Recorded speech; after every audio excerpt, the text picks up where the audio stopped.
Thank you very much.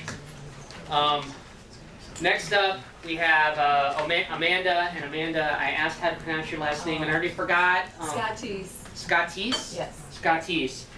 She is the executive director of the tour company Chicago Detours, which she founded 5 years ago. She has Masters of Arts in the Humanities from the University of Chicago. Much of her passion for placemaking is rooted in her love of cities, urban geography, and extensive travels in Italy, which is indeed a mecca for public space. Amanda is on the AI. Amanda is on the placemaking committee of AIA. Is that the right? Loop Alliance. Of the Loop Alliance, and involved in AIA, correct? Yes, we're an affiliate member. Affiliate member. Yes. Yes. Yeah. There you go. That's why we're happy to have Amanda here, and you're up. Thanks. So, I'd like to talk about how tourism can be an initiative of tactical urbanism. The images we're going to look at come from Chicago Detours. We do guided tours of architecture, history, culture, and we like to say that we bring people to explore stories and places locals don't even know. And I'm also going to be showing a lot of illustrations from Alessandro Gottardi, just somehow magically really painted a lot of the pictures of some of the ideas I want to talk about. So travel is changing. Sometimes when people think of tours, they're still thinking of groups kind of walking around blindly like lemmings, and tour guides that have lots of corny jokes and trivia and that kind of a thing. But there are tour companies all around the world that are trying to create more meaningful experiences with tours.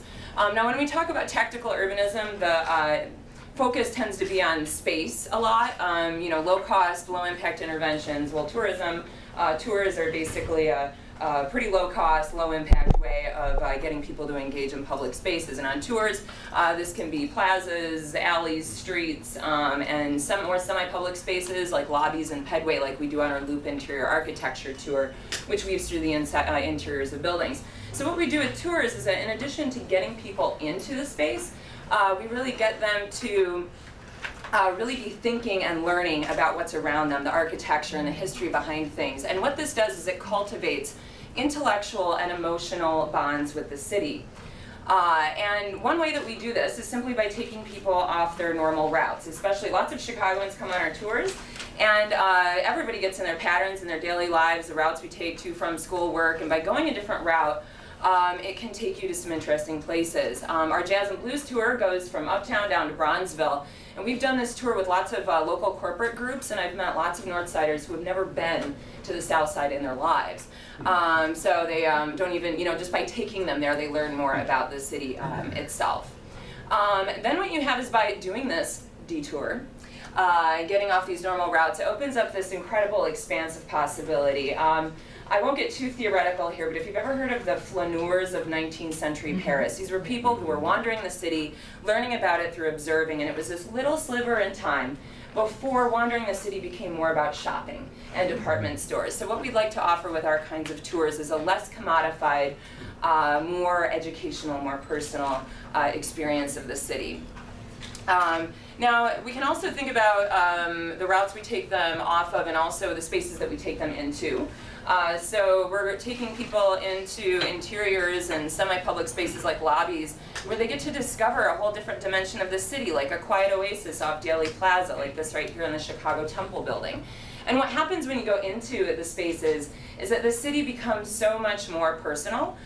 You're away from all the traffic and the noise and the chaos and the scale of downtown. Imagine you go inside and it becomes much more intimate.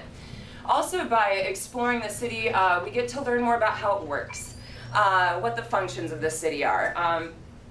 What you have is that, simply we go through like the pedway and under Daly Plaza, and you see the offices of the government buildings. It gives you a better idea of what's going on in the city. Or on our neighborhoods tour, which we do by bus, we talk about why some of the buildings seem sunken below street level. People like to consider that cities can be read like a text. So by walking it, we're reading the city, we're learning more about it. And one of the ways that we really cultivate an intellectual connection is by really getting people to look around them at the architecture, really thinking about the history behind it, the engineering, ideas they can take with them after. We have a very new architecture walking tour meets pop culture that we're launching next month. And like, for example, we talk about how We can learn about architectural styles by contemporary movements in art, design, and pop culture. And these are all ideas that people can take with them on their own after the tour. We have a historic bar tour, and it also has an educational element beyond the drinking. We really look at architecture on that tour. And I like to ask people to really identify features in the buildings. This could be materials, ornamentation, sizes, to really understand what we can learn about history, how people would have felt about a building when it was originally built. So for example, the Intercontinental Building, you know, it's got this sort of mosque-like dome on top and these gargoyles and all this crazy ornamentation, and then we say, okay, well, when was this built? Well, it's got setbacks, so it's 1920s. Well, what would someone have known about this or thought about this back then? Well, ultimately, it's very mysterious and exotic, and that's because the builder of it meant for it to be, but you'll have to find out what it was by coming on our tour if you want to know. Then we also like to think about the entire landscape is really exciting. A lot of people have never really stepped back and thought about not just the building, but the whole package. And this brings us kind of my next point, that there can be stories behind the buildings. Ah, rats. Whoa, what is that? That's a mistake. I don't know what that is.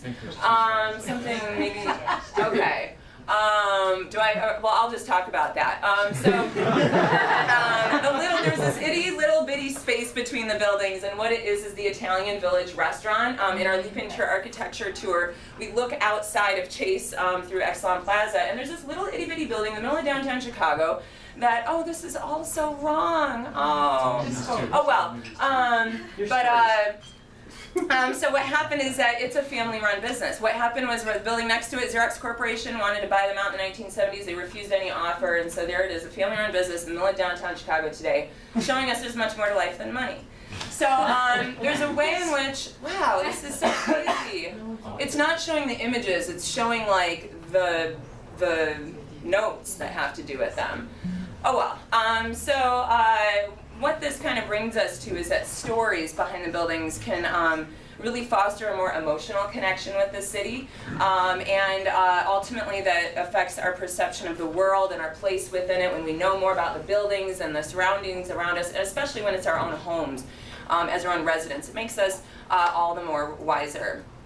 So ultimately, tourism brings people to engage in public spaces in new ways. It gets them excited about them, gets them telling their friends about them, gets them thinking about new possibilities and returning to them, all as an initiative in, of course, placemaking and tactical urbanism. And if anyone's curious about our tours or you'd like a cool little alley postcard, they're on the table on the way out. Thanks.